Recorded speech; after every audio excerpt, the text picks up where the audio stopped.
Today, we're going to talk about how the largest artists in the world built their audiences from scratch and how you can do the same. Today's topic is what these artists understand more than most. They are masters at growing their audience and keeping their fans for life, all by understanding the psychology of their fans and what drives them to follow and engage. If you want to grow your audience to the level of some of these artists, you're going to need the knowledge from today's topic, because from the business perspective of your artist project, the size of your audience defines a lot. The bigger the audience you have of real fans, the bigger everything in your artist career becomes. Bigger shows, larger fees, better slots, more dates, more money, better lifestyle. Most artists will just blindly make things and share things without really knowing the fans and why their fans are following them. Knowing why someone is motivated to follow you not only deepens your understanding of them, but sets up a game where you can build a real relationship with them and deliver on your side of the relationship, even if you never meet. If you can understand this and make good on the promise of your side of the relationship, you can grow your audience as large as you want. Now, who am I to even discuss this? I have a longer video on the Neighborhood Art Supply channel that goes further into my backstory, but I'm Chris Alba. I own a niche creative agency called The Cult Creatives. We've done tens of millions of dollars in business over the last decade, and we've worked with many household names in the music world, as well as Fortune 500 companies and brands. We've been blessed to help build hundreds of brands and craft thousands of brand stories, and have been lucky enough to have the real world experience of what works and what doesn't when it comes to brand and storytelling. I was a music artist and a creative maker of things before I ever started Cult. So it was by living first the life of an artist and then living another life where I was helping artists and creative teams, where many of the things I now talk about came to light. So in this video, I'm going to lay out all you need to know to both attract new people to your music and then how to keep them for life. Once you understand these simple concepts, it will profoundly change how you approach growing and maintaining your audience. We're going to hopefully make this easy to follow. So let's get into it. People follow other people in their stories. That's a fact.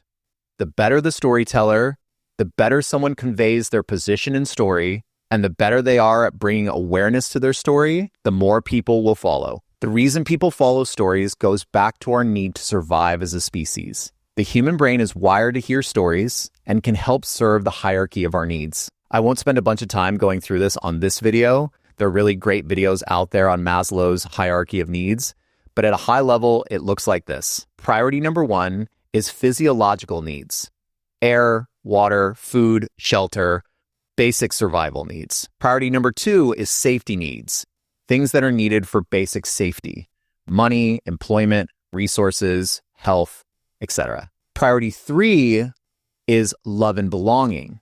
So friendship, intimacy, family, connection. Priority number 4 is esteem. So things like respect, self-esteem, status, recognition, strength, freedom. And then priority number 5 is self-actualization. This is living life to your greatest potential, living inside of your true self. And the reason these are laid out on a pyramid is that normally priority 1 needs to be met before you can move up to the next level of priority 2, priority 3, and so on. So when humans hear stories, the brain is looking for how the story can be used to serve its own needs. Early humans told other early human stories. So an example of an early human story might be, so I was walking the other day in the forest, and I was by the part of the lake where there's no trees, and I saw an angry bear. He seemed very upset and hungry, so I ran before he could see me. The person hearing the story is 100% paying attention to this. 1, because he doesn't want to get eaten by a bear, and now he knows where to avoid. And 2, the person told him what to do. If you see a bear, run. Another example of an early human story might be a single guy telling a single woman a story about his bravery. So he goes, I was trying to protect our tribe from these other people who were trying to come and steal our animals. I hope I fought bravely, as our tribe means everything to me. And so the woman hearing the story is again listening with 2 sets of ears.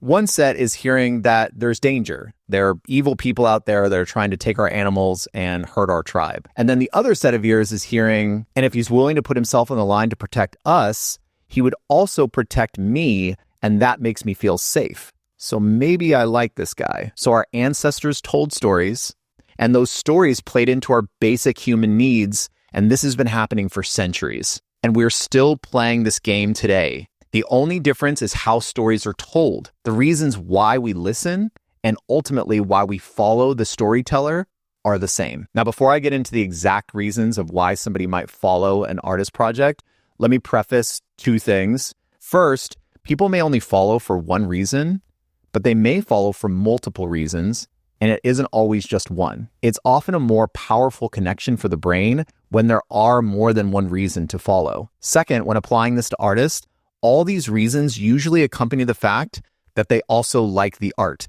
If it's music, they also like the music. So it's the combination of both. They like the music, and one of these or a couple of these things are happening on top of liking that music. Okay, so what are the reasons? There are 7 main reasons why somebody will follow another. Reason number 1, people follow because they are sexually or romantically attracted to a person. They imagine themselves with the person, and this lights up the synapses in their brain. Before we had technology, we were in small tribes of people, and it was rare to find somebody that lit up your mind this way as a potential mate. It is inherently part of the survival mechanism in our brain to recognize this. We as people are wired to need love, companionship, intimacy, and sex. So we are pre-programmed to find people to have these kinds of relationships with. And even if we are in a relationship, unfortunately, this part of our brain doesn't shut off. What we do with the information changes if we're in a relationship, but the wiring is still there. And there's a lot of people, I'm sure, that would argue this particular point and say, no, as soon as I got with my significant other, that completely shut off in my brain. And that may be true, but a lot of what I'm talking about is science-backed, where they've done studies with people who are in relationships, not in relationships, and when they see something they're attracted to, it lights up different parts of their brain.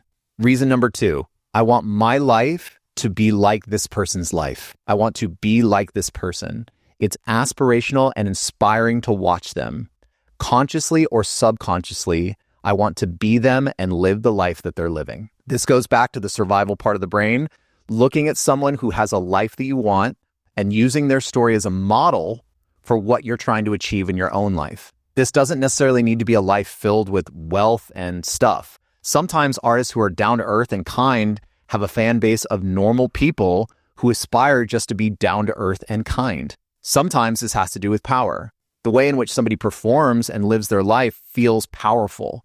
And those seeking to feel that feeling of power and control will be attracted to and follow these kinds of artists. Sometimes this has to do with status and lifestyle. Ralph Lauren, the fashion designer behind Polo, Polo Sport, Double RL, was a master of this. He started by selling one tie, but quickly formed his empire by telling a story of a wealthy lifestyle. And if you wore the Polo brand, you were part of that story about lifestyle and wealth. A more contemporary brand that's running the same playbook is a brand like Rude. The things associated with the brand are things having to do with wealth and nostalgia. If you look at the content the owner Ruigi presents to the audience, it's life on a boat in Como, Italy, outside of the city of Milan. He's creating a mood board for the life you want to live. And if you follow him and the brand and buy the product, you are signaling to yourself and others that you're a part of this story. If you're a ruler, controller brand, somebody like Jay-Z, this is a part of what you're promising your audience. More stories about wealth, lifestyle, and ruling your kingdom. Reason number 3, we are the same. This person is just like me. I see my reflection in them, and they confirm all of my biases. I understand and identify with the story they're telling. Even though we may not know each other personally, I feel like we would be friends if we did. This reason is big for a lot of artists and is a very strong reason to attach. Think about groups of friends in high school, secondary school. This is a time in life where humans are moving towards stronger connections with people outside of their family, and there are usually unifying factors and positions that their new group of friends shares. It could be a group that's formed around an interest and focus on sports. Another group could be more creatives and artists. Another group that could be tied together is their love of a particular game or gaming. Another group is formed because of their interest in fashion, and that's what unites them. Feeling like you've discovered another person or people that have similar tastes and a similar point of view is like discovering gold for many people, as we are all seeking that sense of belonging and purpose. Reason number 4, raw entertainment. This person is entertaining and stimulating my mind more than the rest of the other noise. Whether it's funny, controversial, dramatic, or creative, The reason they follow is to be entertained. Everyone needs entertainment to pass the time of life. Reason number 5, I feel cool following this person. I feel cool being a part of their community. There's a status shift or a belonging that's happening. People use music artists, fashion designers, brands, movies, TV shows to define their own identity. Many people use their taste and their interests to define who they actually are. So often you may like the artist, but you also feel cool because you like the artist. You may even feel this feeling of power or status come over you whenever you put on one of their songs. You follow this because it serves your need of raising your status. Reason number 6, this is weird, different, or intriguing. Sometimes people will follow things that are just different just because they're different. They aren't the normal thing that they're used to seeing.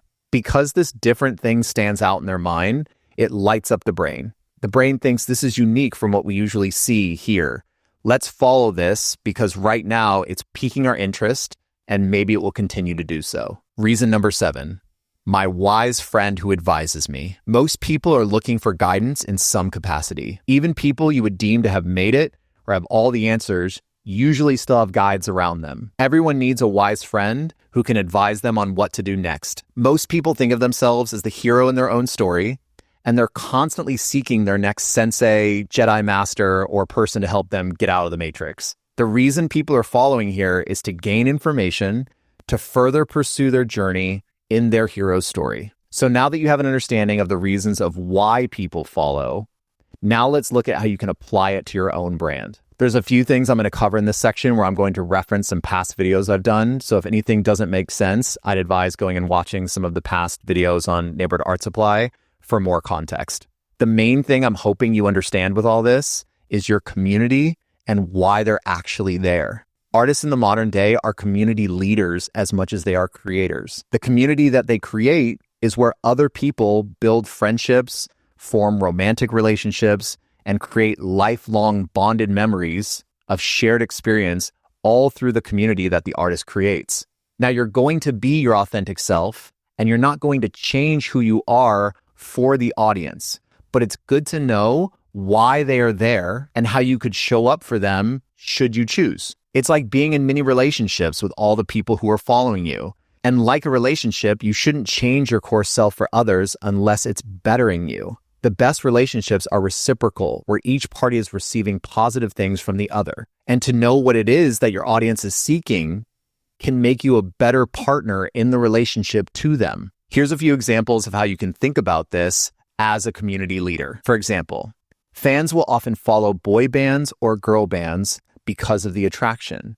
They are sexually or romantically attracted to one or a few of the vocalists. That's why when people put together these groups, they give a variety of looks to the audience because people have different taste in looks. Have you ever seen a boy band or a girl band where everyone looks almost exactly the same? Now, they may be the same race, but they often have different looks and are different archetypes. Now, if most people are following you because they are sexually attracted to you, that may be fine in the beginning.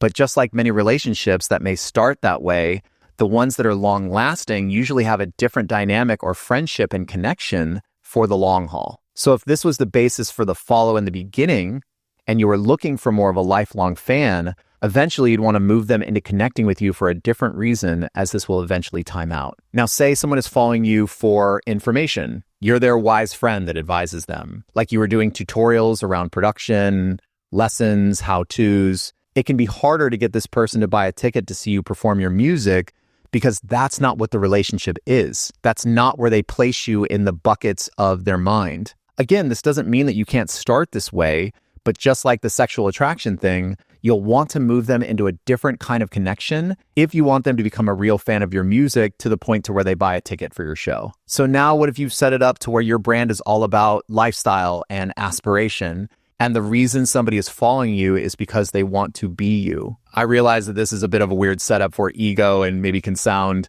narcissistic, but it's just understanding the mechanics of why someone is following. But if that was the reason that someone's following you is that they want to be you, as long as you keep showing them the life that they could live and it's inspiring to them, they'll continue to follow. But this can often be hard to maintain long-term because the life someone wants to live at 21 may not be the life that they want to live at 45. There can be nostalgia here though, and they may still follow even if they change, as long as they're connected with you and that connection was deep at some point in their life. So what if somebody's following you for raw entertainment?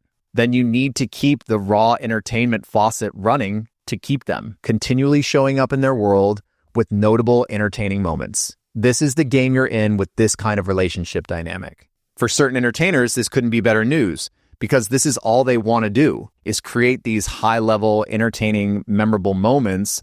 But not all artists want this to be the foundation that they build their community on. Now, what if someone is following you because they see themselves in you and you seem to see the world in the same way? This is why many comedians can fill arenas now. They say the things that we're thinking, and they say it in an interesting, story-driven way. We relate to them and their point of view, and as long as they don't change, and then we don't change, and our core perspectives remain the same, we'll be fans for life. Ever wonder how to truly cut through the noise and get your music to a broader audience? The Cult Creatives is a niche agency servicing the communities and brands surrounding the spaces of music and fashion. Our unique backgrounds of being highly involved with some of the largest music and fashion brands in the world gives us a unique perspective on how to connect creatives with their audiences. We offer a variety of services including creative direction, design, photography, videography, and strategy. Head to thecultcreatives.com to learn more. The Cult Creatives, not to be replicated, but if you try, we wouldn't blame you.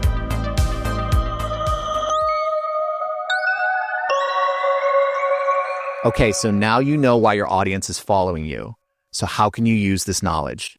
The first main way is to deepen your connection with your fans and lean into why they're following you. And when you're thinking about deepening any relationship, you're thinking about how you're going to treat them in the relationship. This is how you can now get tactical with this information. What can you actually do to have deeper relationships with the people in your audience? And how might this affect the content you make for your audience and the stories that you tell? So as we've established, step one is truly understanding the reason or reasons why people are in the relationship with you, why they're following. Now, what are some real world examples of how you can use this to storytell and influence your content? For example, if someone is in a relationship with you and your Rebel brand, and the reason is because they think we are the same. We have the same views on society, the system, the status quo. Now, what if in your Rebel brand content, you're doing the latest social dance trend to your latest song? This likely will not align with the reason that they are following in a relationship with you, and they may quickly move on to a different relationship.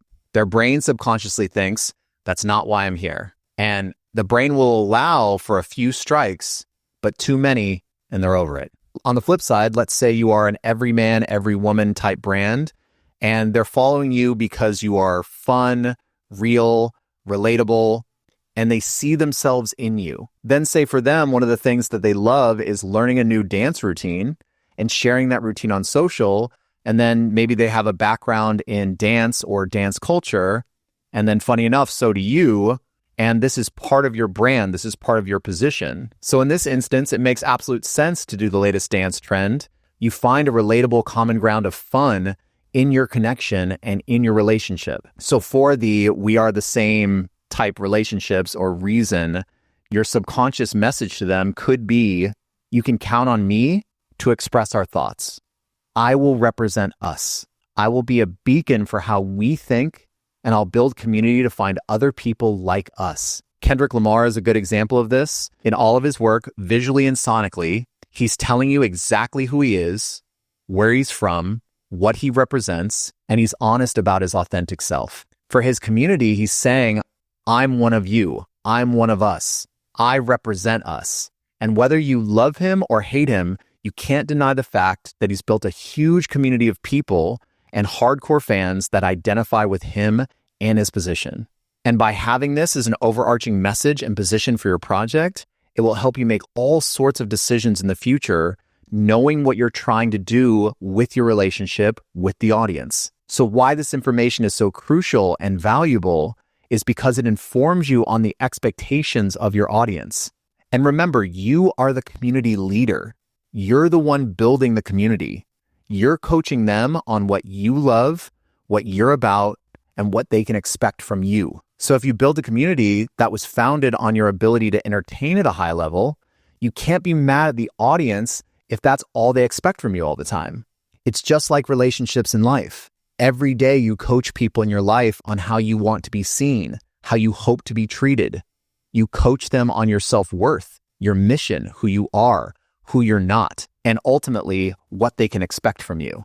And sometimes you're coaching with intention and doing it on purpose. And sometimes you're coaching on a tired default setting or from a place of past traumas, and people are not seeing you how you hoped they would. This same dynamic is how it works artist to fan. The artist promises, I'm going to make a thing and share a thing. I'm going to tell you what I stand for and what I'm about. And if this is worth you following or worth you being a part of the community, you can count on me to do more of this. We are committed to each other. A speaker needs someone to listen. A musician needs someone to hear the music. A visual artist needs a viewer. And once that bond dynamic and expectation is formed, then it's up to you, the community leader, to make good on your side of the promise. The second way to use this information is to better utilize your time with the audience. My wife, Lindsay, and I did an exercise once, and what the exercise was listing out the things you loved most about the relationship together